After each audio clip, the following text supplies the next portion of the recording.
Today's WNEM TV5 Evening Extra is brought to you by the Law Office of Carol Thomas.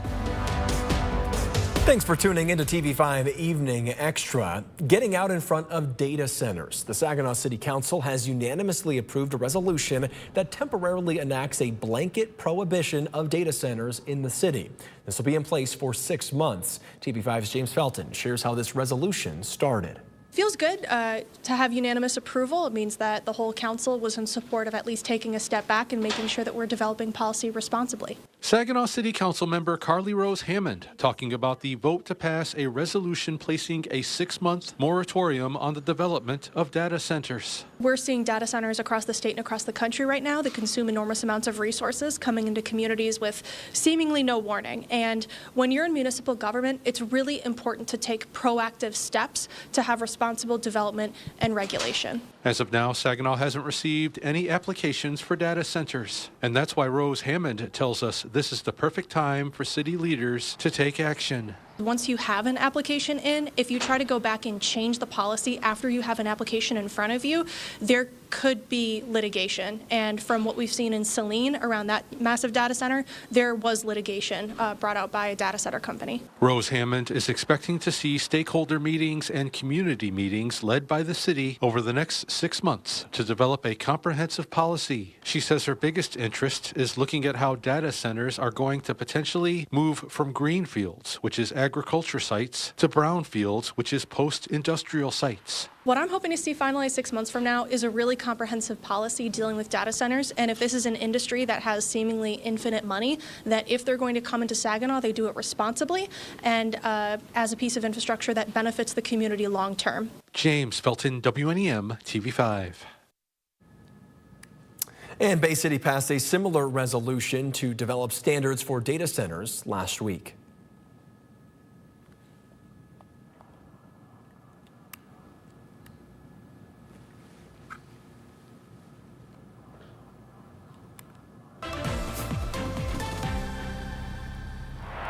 And now your first alert forecast. We do have a winter storm watch in place for Huron and Sanilac County. That goes from Wednesday afternoon through Thursday morning. This will be changed to an advisory or a warning. I would guess sometime tomorrow, but we do expect some lake effect snow that could potentially be heavy in this area. And it's primarily for the eastern and central sections of those counties. And so we do expect the possibility of some localized totals over 6 inches. I don't think everybody gets there, and it may be more of a bullseye scenario right in the center, but we will keep updating you on that forecast as we get closer to Wednesday afternoon and evening, and of course our full snowfall map coming up in just a few minutes. We take a look at the radar tonight. We've got some scattered showers that are passing through the area. They are in the form of rain tonight.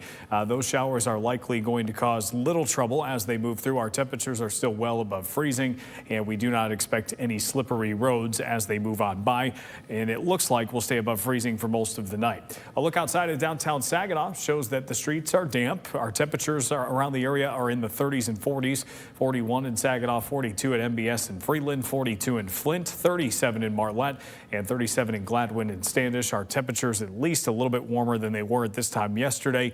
Most of us between 5 and 10 degrees warmer. Wind chills not bad, but 20s and 30s here and there. The wind is primarily 10 to 20 out of the southwest. That wind will not relax too much as we go through tonight. It will be another windy day tomorrow. Your forecast for the next 12 hours shows we have a chance to still be in the 30s as we start the day, but a much cooler afternoon is on the way. Your forecast coming up. Thank you, Chris. A teenager has turned himself into detectives in connection to the murder of a pregnant woman in Saginaw. 19-year-old Kendall Barrington was shot and killed at the Marathon on Court Street between Woodbridge on the morning of New Year's Eve. A man was also shot and taken to the hospital. This afternoon, Saginaw police say a 17-year-old arrived at the police department with a parent where he was taken into custody. He's been lodged at the Saginaw County Juvenile Detention Center. The investigation remains active.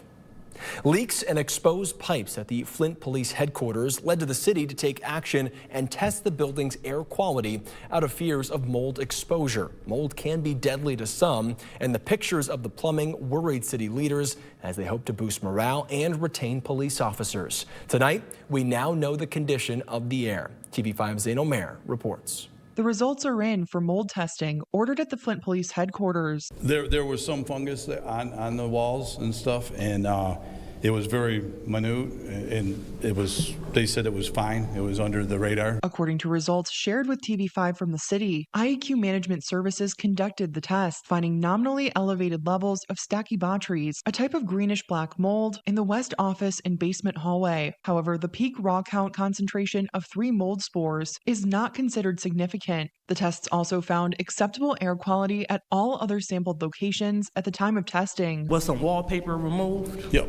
And the mold spores was behind the wallpaper? Correct. We took it off. I sealed it. I called for the inspection. They inspected it. They said it was, wasn't out of control or anything. And then actually, I have cut that all out now to replace it. So all that drywall is gone. That had the fungus on it. Flint City Council voted for the testing to take place at a meeting on November 11th after receiving complaints from current and former officers about broken and exposed pipes, mold, and mildew in the building. These photos, shared by Councilwoman Tanya Burns at the time, show leaks and damaged ceiling tiles. You see it, take care of it. It should never have to ask for it to be done. That is the job and the responsibility of the maintenance facilitator. No mold is acceptable. While these results don't show anything significant, Burns is still concerned about damage from previous flooding in the building. In my opinion, but I am not a mold spore expert, and I know that the smells that people were describing and the amount of water and the water stains on the wall and the black and staph is a very serious mold, and that I'm concerned about. And so I think later we need to make sure, because there's been water damage in there, I believe about 3 times. And she would like to see follow-up testing done over the long term. Maybe be 3 months, 6 months, or 12 months, because we want to make sure that we ease the minds of those who actually work in those offices, those who work near the offices. TV5 reached out to the Flint Police for comment on the results. We have not heard back. Ford has really been a leader. They've done a great job, but all of them. General Motors is doing really well. Stellantis is doing really well. We're really happy about it. I just wanted to build their product in the USA. President Donald Trump touting American manufacturing during his tour of a Ford plant in Dearborn today. During his visit to the plant, the president discussed several topics, including the United States-Mexico-Canada Trade Pact. President Trump was indifferent to the idea of renegotiating the pact, which is up for review this year. I don't even think about USMCA. I mean, I want to see Canada and Mexico do well, but the problem is we don't need their product. We used to build cars in Canada. Now, the Canada cars, the Canadians are moving here to build cars. Same thing with Mexico. The CEO of Ford, Jim Farley, says the Trump administration's policies, such as tariffs and EPA standards, have allowed the automaker to expand and build more factories and offer more jobs. A lot of people don't get a chance to talk to a police officer if we're not responding to a call or in the middle of doing something. So this is a pretty good way to just, in a non-emergent situation, talk to the people who serve the community. Bay City residents having a chat with the Department of Public Safety. Today, Bay City's Cops and Donuts hosted several officers to hear from locals about any concerns they had about the community and address questions. Great opportunity for the community to come out and be able to talk with us, and we're always looking for ways to bridge the gap between law enforcement and the community to make us more accessible as officers and as people. He adds the department tries to hold coffee with public safety once a month. And if you want to serve your community, the Bay City Department of Public Safety is hiring a firefighter engineer. Minimum requirements include being an emergency medical technician, certified in operations level hazmat, and more. Benefits include health care, paid vacation and sick leave, retiree health savings account, and more. Starting pay is more than $69,000. To apply, head to the hot link section of WNEM.com. A lawsuit surrounding the death of a Ogama Heights High School graduate while in police custody. Why attorneys say Benjamin Walby should still be alive. Plus, next Monday, the nation will honor the life and legacy of Dr. Martin Luther King Jr. And you're encouraged to take part in a day of service. The local organizations awarded money to kickstart volunteer projects.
Excessive force lawsuit. That's what the Feiger law firm says killed an Ogama Heights man who died after he was in police custody. That's what the Feiger law firm says killed an Ogama Heights man, again, who died in police custody. Today, they filed a federal lawsuit against 11 different law officers.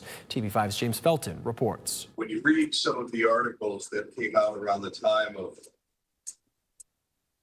Benjamin's passing, they'll tell you that he died from what appeared to be self-inflicted wounds.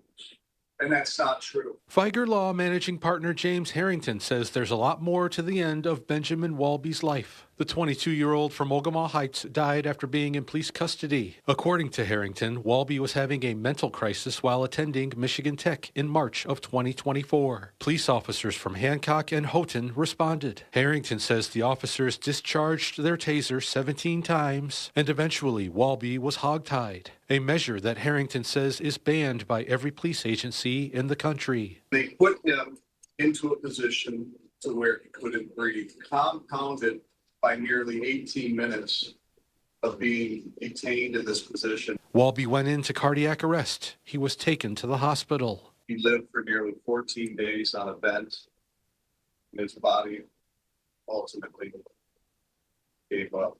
Walby passed away 2 weeks after his encounter with police. The Feiger Law Office has filed a federal lawsuit claiming that Walby's civil rights were violated because officers used excessive force, exhibited deliberate indifference, and failed to intervene when Walby was losing his ability to breathe.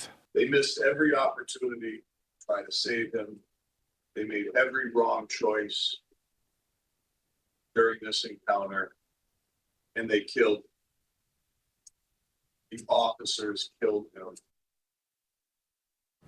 The Hancock police chief released a statement saying in part that the City of Hancock Police Department treats allegations of officer misconduct with utmost seriousness. We are committed to the highest standards of our profession and the safety of our community.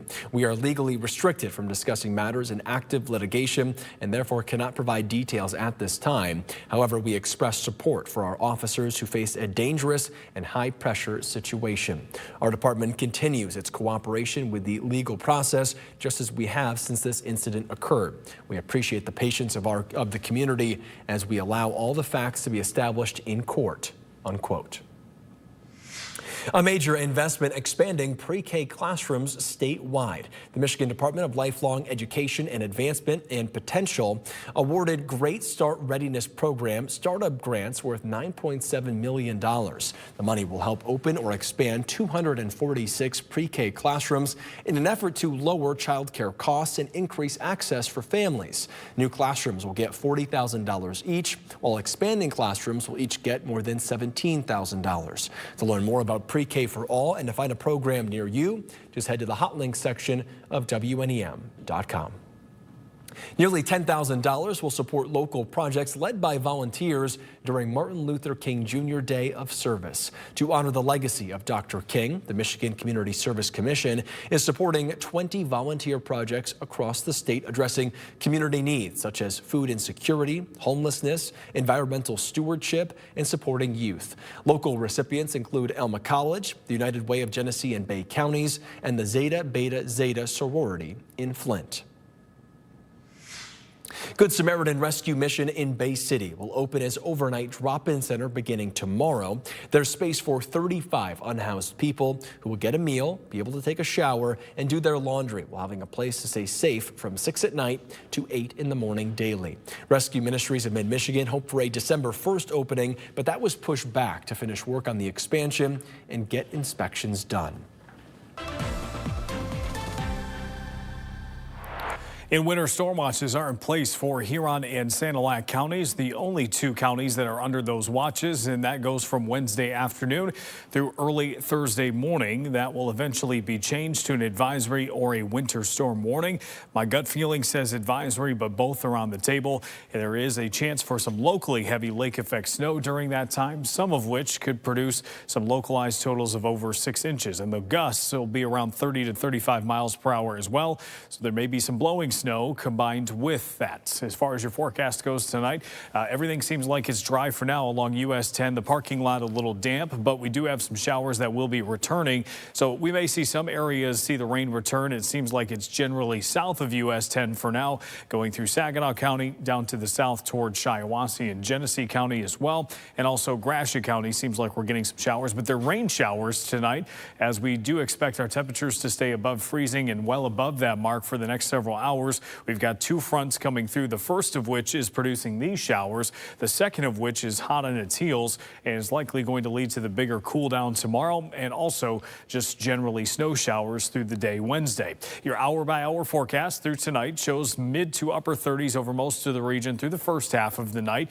Here's some mixed showers coming through overnight, mostly showing snow here, but considering our temperatures, especially to the further southern areas, are still in the mid 30s, there may still be some rain trying to mix in with those. But by the time 6 o'clock runs around, we've got mostly around 20s around the area, and then we've got pretty much just snow showers from there. Even by 9:30 and even by the lunch hour, we're dropping to the teens and 20s with those scattered snow showers. And then we also see another band come through, this one more persistent in the thumb. And if we just fast forward here, you can see how consistent that is, and that's painting pretty much again that bullseye right through Huron and Sanilac counties, though this model right here is a little bit further to the west, but still expecting that to cut generally through Bad Axe or just to the east of there down to Sandusky and then over to the lakeshore. That seems to be the area that's most consistent with that snow. Areas outside of there, just a broad trace to 2-inch zone. I know that seems like a pretty big zone and also a wider range,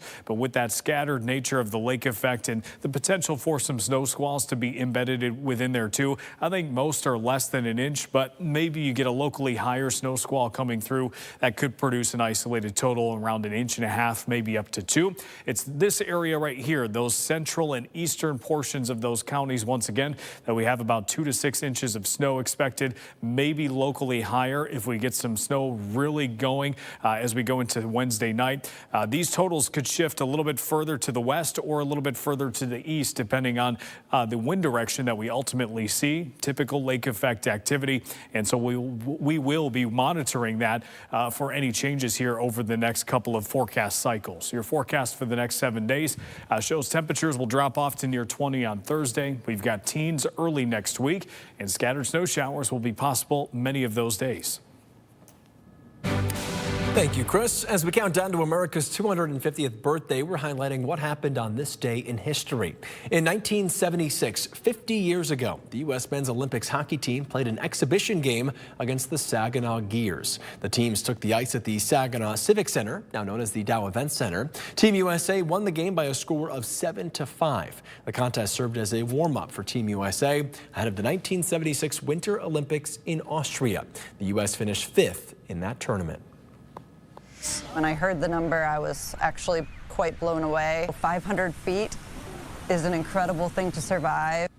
All new tonight, a paraglider surviving a 500-foot fall into water, who she credits in tonight's can't miss moment on the news at 10 on the Great Lakes Sports and Entertainment Network.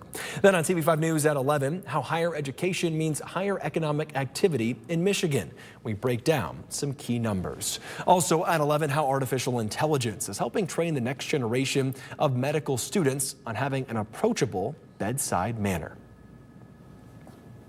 In your 7-day forecast, one more time, temperatures falling tomorrow, so don't let that 30 fool you. Not that anyone's looking forward to a 30 like they are a 60, but still, we'll be in the teens pretty quickly on Wednesday, or low 20s, near the same on Thursday. I think wind chills could be near and below 0 at times, and then some scattered snow showers pretty much from there forward. All right, thank you, Chris. And if you want to hear more about the weather, head on over to our digital live stream at 9 o'clock tonight. You can join that stream at WNEM.com, on the TV5 YouTube and Facebook pages, on our Roku and Fire Stick channels, and on the TV5 News app. You know, after 2 hours of news, cut us a break.